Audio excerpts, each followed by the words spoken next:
Hello officers, I hope आप सभी अच्छे होंगे। आप अपनी तैयारी पूरी ईमानदारी से, लगन से और एनर्जी से कर रहे होंगे।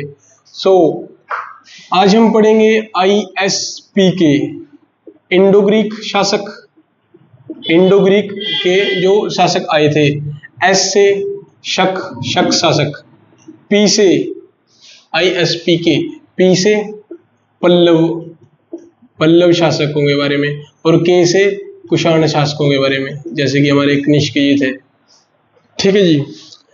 तो ISP के, तो देखिए इंडो ग्रीक शासकों ने जो है सबसे पहले वो कहां से किए थे हमारे भारत पर आक्रमण? इंडो ग्रीक, इंडो ग्रीक इन्होंने किए थे सबसे पहले हिंदू कुश पर्वत के रास्ते से, हिंदू कुश पर्वत के रास्ते से। और अगर आए कि किस दिशा से, तो ये था उत्तर पश्चिम दिशा से, उत्तर पश्चिम दिशा से। जैसे कि हमारा ये जो है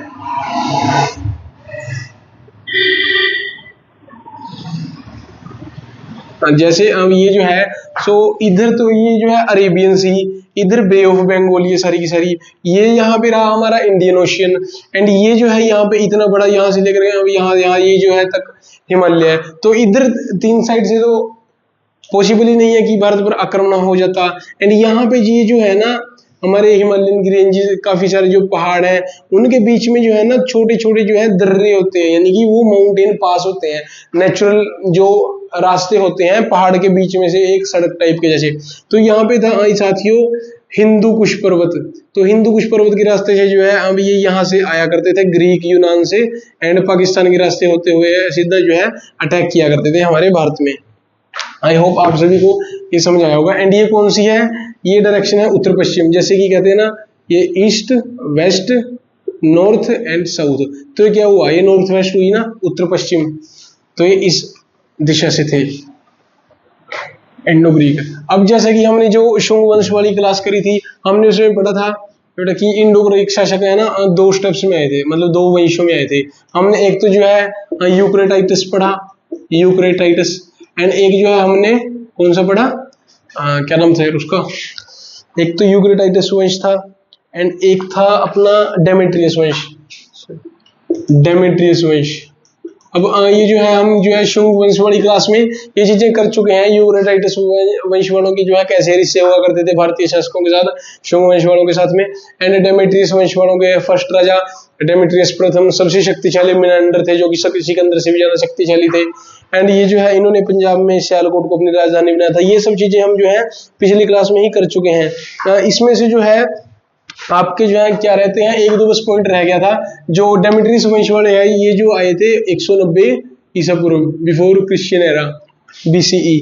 एंड ये जो है एक दो इनका की पॉइंट्स आता है कि इंडो ग्रीक शासकों के जो है, इंडो ग्रीक शासकों के समय में क्या हुआ था। इन्होंने यहाँ पर एक तो क्या की, जैसे अपना नाटक चलता है ना, जो नाटक वगैरह होते हैं, तो उस नाटक में जब पर्दा गिरता है तो वो प्रथा इन्होंने चलाई थी, नाटक में पर्दा गिराने की, नाटक में पर्दा गिराने की प्रथा एक तो इन्होंने ही चलाई थी। एंड और साथियों क्या था, एक साथ में ही एक गंधार कला जो है, गंधार कला इन्होंने ही स्टार्ट करी थी अपने भारत में। ठीक है जी। गंधार कला यानी जब कोई भवन वगैरह बनाते हैं एंड बिल्डिंग्स वगैरह खड़ी करते हैं, अभिलेखों में और भी इंस्क्रिप्शन वगैरह में बहुत सारी चीजों में ये चीज आती है। अब एक था कि इन्होंने जो है ना भारत में सबसे पहले भारत में ये जो है इन्होंने क्या चलाए थे, सोने के सिक्के चला दिए थे। सिक्कों से भी जो है अनेकों बार अगर क्या क्वेश्चन आते रहते हैं, जैसे कि हम हमारे भारत में जो है सबसे पहले सोने के सिक्के किन्होंने चलाए थे? इंडो ग्रीक शासकों ने, इंडो ग्रीक शासकों ने, या फिर हम ये जो है डेमेट्रियस वंश के शासकों ने। एंड ये तो हो गए सोने के सिक्के। अब आता है कि सबसे ज्यादा शुद्ध सोने के सिक्के, एक तो सोना होता है, एक शुद्ध सोना होता है। जैसे कि एक तो दूध होता है और एक शुद्ध दूध होता है, क्वालिटी टू क्वालिटी डिपेंड करता है ना। हाँ, तो शुद्ध सोने के सिक्के जो है वो किसने चलाए थे? कुषाण शासकों ने। ये सिक्कों से जो है हम बहुत ही इंपॉर्टेंट प्रश्न आपको करवा रहा हूं। आई होप आप सभी नोट्स में इनको नोट कर रहे होंगे। और क्या आता है कि हम सबसे ज्यादा जो सिक्के चलाए थे, सबसे ज्यादा सिक्के सोने और चांदी के, एंड वो किसने चलाए थे? सबसे ज्यादा जो है चलाए थे गुप्त वंश वालों ने। एंड गुप्त वंश में नाम आए तो ज्यादा किसने चलाए थे? चंद्रगुप्त द्वितीय ने। चंद्रगुप्त द्वितीय या फिर विक्रमादित्य। डन। अब करेंगे जी हम, क्योंकि ये यूक्रेटाइटिस एंड डेमेट्रियस में हम ऑलरेडी उसमें कर चुके हैं। ये पर्दाग्रह नहीं पता नाटक में, गंधार कला, सोने के सिक्के, ये जो है हम किन्हों ने चलाए थे? डेमेट्रियस वंश, इंडो ग्रीक शासकों ने। अब हम करेंगे एस से क्या था? शक शासक थे। देखिए अब करेंगे हम शक शासकों के बारे में। अब देखिए शक एंड जो कुषाण थे ना, वेल वो पैरेलली चल रहे थे भारत में साथ में ही। देखिए जो शक थे ना वो एक्चुअली भारत में जो है ना हम चारागाहों की खोज में आए थे। किसकी? चारागाहों की खोज में। एंड ये जो है बहुत ज्यादा बर्बर भी हुआ करते थे। क्या हुआ करते थे? बहुत ज्यादा ये बर्बर हुआ करते थे। एंड कहते हैं ये जो है भारत में कितने एरियाज में रहा करते थे? 5 एरियाज में। भारत में कितने एरियाज में रहा करते थे ये? हम 5 एरिया में। किस किस एरिया में रहा करते थे? एक तो जो है अपना कंधार, एक था जी अपना तक्षशिला, एक अपने मथुरा वाले एरिया में रहा करते थे ये। हम एक जो है उज्जैन वाले एरिया में रहा करते थे, उज्जैन में, और एक नासिक में। आप सभी को पता है कंधार भी कहाँ पर है, तक्षशिला भी, मथुरा भी कहाँ पर है? अपने यूपी में, उज्जैन अपने मध्य प्रदेश वाला एरिया, एंड नासिक जो है महाराष्ट्र। तो इनमें से शक शासक जो है भारत में जो है लगभग हर जगह फैलते ही जा रहे थे। एंड इनमें जो है ना सबसे मेन शाखा कौन सी थी इनकी? कंधार, तक्षशिला, मथुरा, उज्जैन और नासिक। तो जो सबसे मेन थी ये थी जी अपनी उज्जैन वाली, जो कि कौन सी थी? कौन सी शाखा बोलते हैं इसको? पश्चिम शाखा। एंड इसके जो है एक बड़े ही फेमस राजा हुआ करते थे जिनका नाम था राजा रुद्रदमन। ये बड़े ही शक्तिशाली हुआ करते थे। अब हमने जो है पिछली क्लास में जो पढ़ा हमने कि कौन सा वंश पढ़ा हमने पिछली में? आंध्र सातवाहन वंश। तो आंध्र सातवाहन वंश के जो अंतिम शासक थे, जो उनके लास्ट राजा थे, उनका नाम क्या बताया था मैंने आप सभी को? पुलुमावी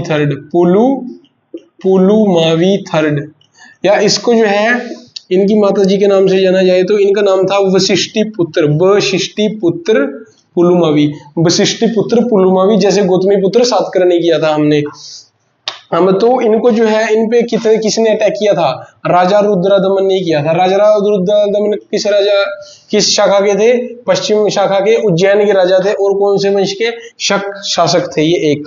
ठीक है जी, लेट मी इरेज इट।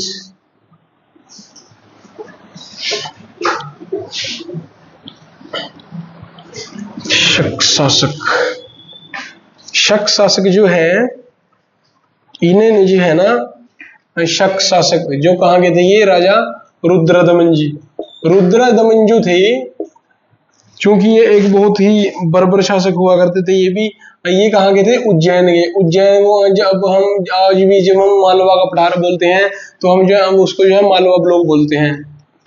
अब बच्चों इसको उससे मत वो कर लेने कंफ्यूज कि मालवा ब्लॉक तो जो पंजाब में है वो मालवा, दोअब्बा और माझा वो अलग है। ये मालवा जो है अपना एमपी वाला एरिया जो है, मतलब जो जिधर अपना पठार पड़ते हैं ये उज्जैन वाला एरिया था।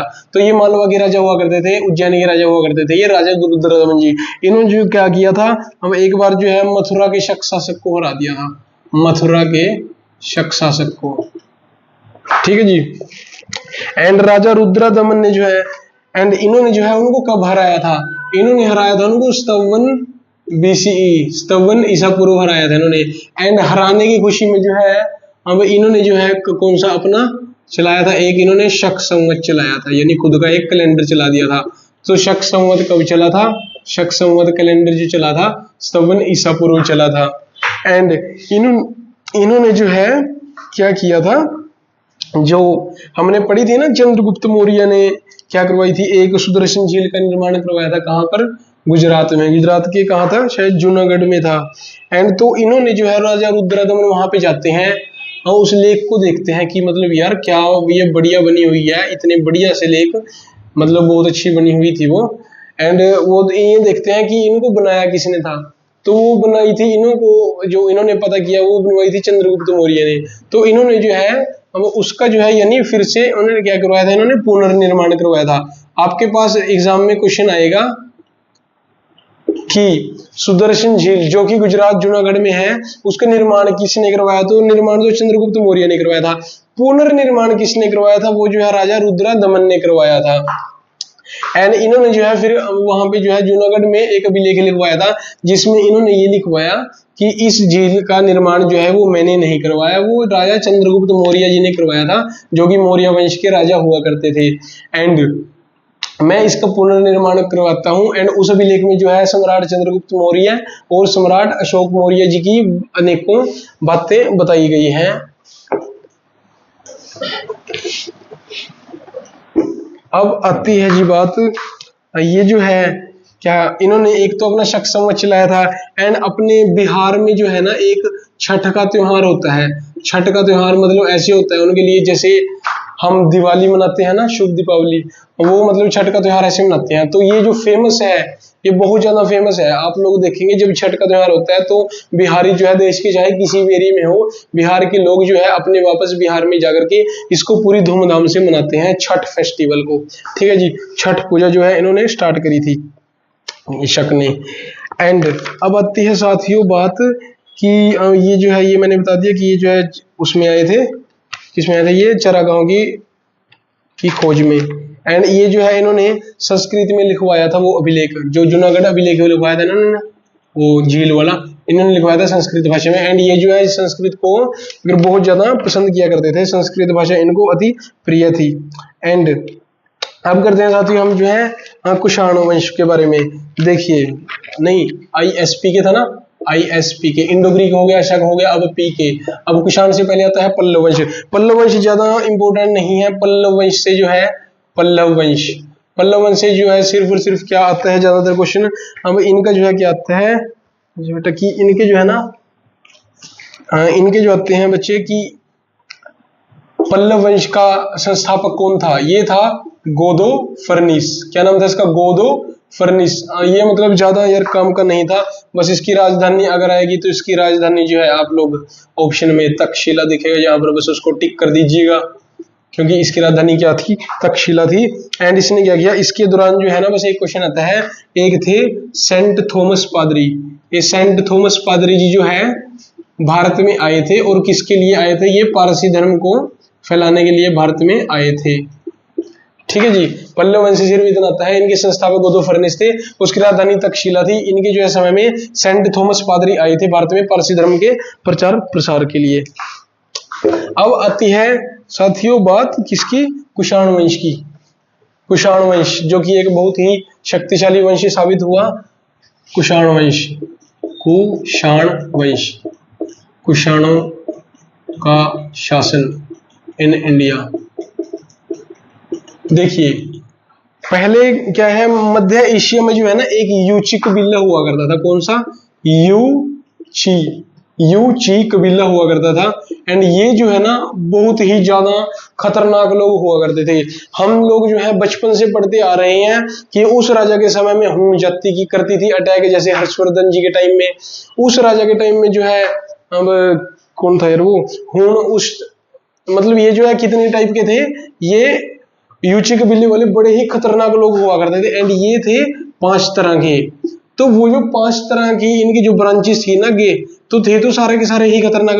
उनमें से ही जो है ना एक ब्रांच तो थी हूण जाति और एक थी कुषाण। तो ये जो है अब कुषाण जो है अपने भारत में आए थे। अब आता है कि अब जब ये भारत में आए तो इनके सबसे फर्स्ट राजा कौन थे? उनका नाम था कुडुलकंड फिसेस, KUDUL, कुजुल कंड फिसेस। अब ये भारत में आई एंड सबसे पहले कुजुल कन्फ्यूशियस ने जो है आते ही किसको एडॉप्ट किया, बुद्धिज्म को। ये जो है एक बौद्ध धर्म को मानने वाले राजा थे, ठीक है जी। अब जो इनके सेकंड राजा आए, तो सेकंड जो कौन थे राजा कुषाण वंश के, वो थे Vim Confucius. Vim Confucius, Vim Confucius, Vim Confucius, यार एडजस्ट कर लेना बच्चों। एंड ये जो है कुजुल कन्फ्यूशियस किसको मानते थे, बुद्धिज्म को। ये थे शैव यानी शिव जी को मानने वाले, ये शैव धर्म को मानते थे, ये शिविज्म को महादेव जी के भक्त हुआ करते थे। एंड अब जो है इनके आते हैं थर्ड राजा, जो कि हमारे महान राजा श्री कनिष्क जी। अब ये बड़ा ही शक्तिशाली व्यक्ति था भाई। ये जो है बौद्ध धर्म को माना करता था, गौतम बुद्ध जी का एक बहुत ही बड़ा फैन हुआ करता था ये राजा कनिष्क। राजा कनिष्क से बहुत बार क्वेश्चन आए हैं, तो ये बड़ा ही इंपॉर्टेंट राजा है। अब आता है कि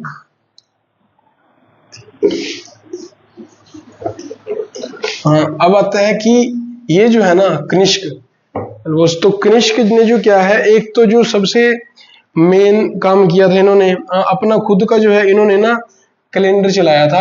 एंड इनका शासन कब था, शासन काल इनका 78 ईस्वी में था ना, 78 एडी में। एंड एक जो है बौद्ध संधि जो हमने करी थी ना चौथी, वो भी किसके शासन काल में हुई थी, वो कनिष्क के शासन काल में हुआ थी 78 ईस्वी में, कुंडलवन कश्मीर में।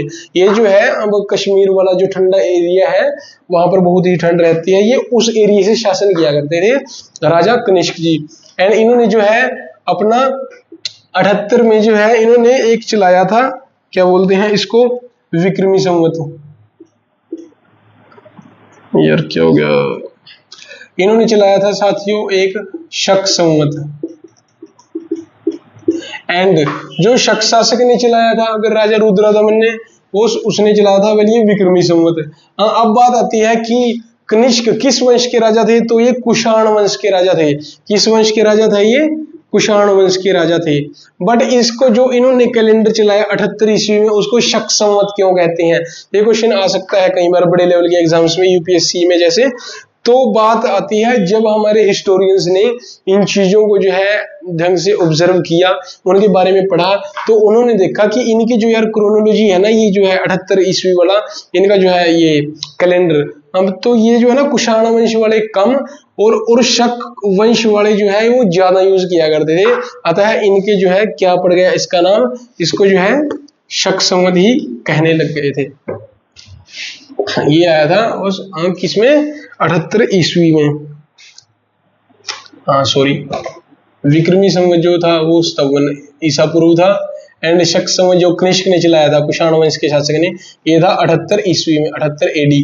अब कई बार लगता है कि कितनी तरह के, एंड जो आज हम देखते हैं जिस मंथ के क्या है, जनवरी फरवरी मार्च अप्रैल जो हमारी मंथ है, ये जो है ना, ये है ग्रेगोरियन कैलेंडर। ग्रेगोरियन कैलेंडर ये एक पोप ग्रेगोरियन जी ने चलाया था। अब बात आती है साथियों, अगर हमें कभी कभार डेट निकालनी पड़ जाए कि आज जो है ना कितना विक्रमी संवत चल रहा है, तो कुछ नहीं करेंगे, सिंपल जो है हम क्या करेंगे, 2024 में से इसको माइनस कर देंगे, किसको, विक्रमी संवत 57 को। अब ये जितना आएगा 4 - 7 7 क्या रहेगा यार 9, इट मीन 1977 क्या है, ये विक्रमी संवत है। अगर हमें शक संवत निकालना पड़े तो शक संवत कितना आएगा 2024 में, क्या करेंगे, इसमें माइनस थोड़ी ना करेंगे बच्चों, क्योंकि ये तो ईस्वी में बना है, ये चला था किसमें, ईसा पूर्व में। तो इसमें क्या करेंगे, हम प्लस करेंगे, 78 बस प्लस कर दीजिए। मतलब आज जो है क्या चल रहा है, 2024 लग रहा है। अगर हम बात करें तो अब ये जो है कितना, 2 1 8 और 4 12 का 2 से लगे 1 4 और 7 11 और 1 12 का, सॉरी रुको 8 और 4 12 का 2, वहां से लगे 1 7 और 2 9 और 1 10 की 0, हाँ ठीक तो था यार, वहां से लगे 1 20 और 1 21। इट मीन्स अभी अगर ग्रेगोरियन कैलेंडर के अकॉर्डिंग देखा जाए तो 2024 चल रहा है। बट अगर हम शक संवत के हिसाब से देखें तो भारत में क्या चल रहा है, 2102। इट मीन्स 22वीं सदी स्टार्ट हो चुकी है शक संवत के अकॉर्डिंग। एंड विक्रमी संवत के अकॉर्डिंग जो है अभी क्या 1977 चल रहा है। अभी आप खुद देखिए ना कि विक्रमी संवत जो है चला 57 ईसा पूर्व, उसके बाद जो है फिर आई 0 1 2 3 ऐसे करते हुए एंड ये आया 78 एडी में। तो अब अगर आपको मतलब कि इन दोनों का डिफरेंस निकालना हो तो कैसे निकालिएगा? तो एक तो यहाँ तक इतना जोड़िए कि यहाँ इतना तक जोड़िए, यानी 57 प्लस 78 ये आपका आएगा 135 वर्ष का जो है इनमें डिफरेंस है, मतलब कितने का? 135 वर्ष का। अब जो बात आती है साथियों कि कनिष्क एक कुषाण वंश के राजा बड़े ही शक्तिशाली हुआ करते, एंड जो कश्मीर का जो रेशम मार्ग था ना, जिसको सिल्क रेशम मार्ग, जिसको सिल्क रूट भी बोला करते थे, उन पर उस पर भी जो है अब इन्होंने कब्जा कर लिया था। किन्होंने? कनिष्क ने। कनिष्क कहते हैं एक बहुत ही महान राजा हुआ करते थे। एंड कई बार एक और छोटा सा क्वेश्चन आ जाता है साथियों कि जो है अपना ग्रेगोरियन कैलेंडर है ना, वो जो है वो सन पर बेस्ड है, वो सूर्य के अकॉर्डिंग तय करते हैं। मतलब जैसे हमारी पृथ्वी जो है सूर्य के चारों तरफ घूम रही है। जो विक्रमी संवत था और जो आपका शक संवत था, ये दोनों के जो किस पे बेस्ड है? ये है अपने चंद्रमा, ये मून के अकॉर्डिंग चलते हैं। तो सूर्य पे बेस्ड कौन सा है? Gregorian calendar. एंड ये विक्रमी संवत एंड शक संवत है चंद्रमा पर बेस्ड। अब आती है कि इन्होंने जो है रेशम मार्ग पर तो कर ही लिया था कब्जा, एंड चीन वालों को भी बहुत ज्यादा दौड़ा कर इन्होंने पिटा था। किसने? राजा कनिष्क जी ने। एंड अब आती है कि कुषाणों ने जो है, कुषाण वंश था ना, कनिष्क जी इसके राजा थे पहले। एंड तो इन्होंने जो है सबसे पहले जो है शुद्ध सोने के सिक्के चलाए थे, जो कि मैंने अभी बताया आपको थोड़ी देर पहले। शुद्ध सोने के सिक्के किसने चलाए थे? इनका जो सेकंड मैंने बताया आपको, विम कन्फ्यूशियस ने शुद्ध सोने के सिक्के जो है भारत में स्टार्ट कर दिए थे। सोचिए आज जो हम नोट ले रहे हैं, लोहे के जो सिक्के देख रहे हैं, इनके समय में किसके चले थे? वो शुद्ध सोने के सिक्के चला दिए थे। तो आप सोच सकते हैं कि ये कितने ज्यादा शक्तिशाली होंगे। एंड जो कनिष्क जो किसको माना करते थे? बौद्ध धर्म को माना करते थे। कई बार क्वेश्चन आ जाता है बड़े लेवल के एग्जाम्स में कि बौद्ध धर्म की हम किस शाखा को माना करते थे, किस शाखा को? तो ये माना करते। और कनिष्क के दरबार में देखिए कौन कौन रहा करते थे। एक तो रहा करते थे अश्वघोष जी। कौन? अश्वघोष। एक रहा करते थे शोधरानंद। अश्वघोष ने जो है ना बुद्ध चरित्र लिखी थी। बुद्ध चरित्र को जो है ना, जैसे हमारा रामचरितमानस है ना, तो ऐसे इनको जो है बुद्ध चरित्र किसने लिखी थी? अशोकघोष ने लिखी थी।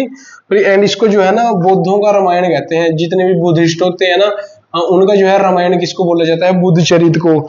एंड शोधरानंद रहा करते थे इनके दरबार में। किसके? कनिष्क के, कंफ्यूज मत होना। एंड चरक एक रहा करते थे, चरक, जिन्होंने जो क्या लिखी थी? चरक संहिता लिखी थी। ये एक बड़े ही महान जो है, मतलब डॉक्टर साहब कह लीजिए इनको। एक रहा करते थे सुश्रुत जी। सुश्रुत जी जो है ये एक शल्य चिकित्सक हुआ करते थे, फिजिशियन। ठीक है जी। एक रहा करते थे इनके दरबार में, अब ये जो है वसुमित्र। कौन रहा करते थे? वसुमित्र एक वो भी थे जिन्होंने मिनांडर को हराया था। आप उससे कंफ्यूज मत होइएगा। एंड एक जो थे इनके दरबार में रहा करते थे हमारे महान श्री नागार्जुन जी। नागार्जुन भी बहुत ही ज्यादा महान हुआ करते थे। नागार्जुन जो है इनको एल्बर्ट आइंस्टाइन ऑफ इंडिया कहा जाता है। नागार्जुन जी जो है ना, नागार्जुन जी, नागार्जुन जी जो है वो एक बहुत ही महान केमिस्ट हुआ करते थे। यानी इनको केमिस्ट्री की, रसायन विज्ञान की बहुत ज्यादा नॉलेज हुआ करती थी। ये लोहे से भी शुद्ध सोने को बना सकते थे, ऐसी विद्या नागार्जुन के पास हुआ करती थी। Okay ji. एंड अब आता है कि इनका एक राजा और हुआ करता था, उसका क्या नाम था? हुविस्क। क्या नाम था? हुविस्क जो है हम कब से कब तक रहा राजा? इससे सिर्फ इतना ही क्वेश्चन आ सकता है, 106 से 138 ईस्वी, सॉरी 106 से 138 ईस्वी तक ये जो है हमारा राजा रहा। एंड इसने जो है मथुरा को स्पेशल इंपोर्टेंस दिया था। किसने? हुइस्क ने मथुरा को जो है स्पेशल इंपोर्टेंस दिया था। एंड इन्होंने क्या किया था? अब गांधार कला का एंड मथुरा कला का बहुत ज्यादा विकास किया था। गांधार कला और किसका? मथुरा कला का विकास किया था। एंड एक है जो सबसे मेन क्वेश्चन, ये तो यार सच रह गया, जो कुषाण वंश हमने इतना बड़ा पढ़ लिया, इसकी राजधानी क्या थी? इसकी राजधानी थी पुरुषपुर। क्या थी? पुरुषपुर। ये कहां पर है? अपना गांधार, जो पेशावर वाला है ना, गांधार या पेशावर, दोनों में से आपके ऑप्शन में एक ही आएगा। आई होप प्रीलिम्स में इट विल हेल्प यू। तो पुरुषपुर कहां पर थी? गांधार और पेशावर का मतलब दोनों जैसे कि पहले साथ में ही हुआ करते थे ना एरियाज। तो एंड अब लास्ट चीज रह गई साथियों, बस हो गया सारा। एंड लास्ट है कि साथियों इनका जो है ना अब जो अंतिम राजा हुआ करता था, कुषाण वंश का जो अंतिम राजा हुआ करता था, अंतिम राजा इनका कौन हुआ करता था? वासुदेव। अब जो है हमने कर लिया इंडो ग्रीक शासकों के बारे में, कर लिया हमने शक शासक भी पढ़ लिए, यूची कबीला जो है, हुन जाति, कुषाण वंश एंड ISP के पल्लव वंश भी पढ़ लिया। गोदफर्निस के बारे में जो है एक आधा क्वेश्चन बनेगा, तो साथियों वो हमने पढ़ लिया है। अब आपसे मुलाकात होगी नेक्स्ट लेक्चर में, तब तक के लिए अपनी पढ़ाई को रुकने मत दीजिएगा, अच्छे से तैयारी करते रहिएगा और हर टाइम मोटिवेट रहिए, इंस्पायर रहिए।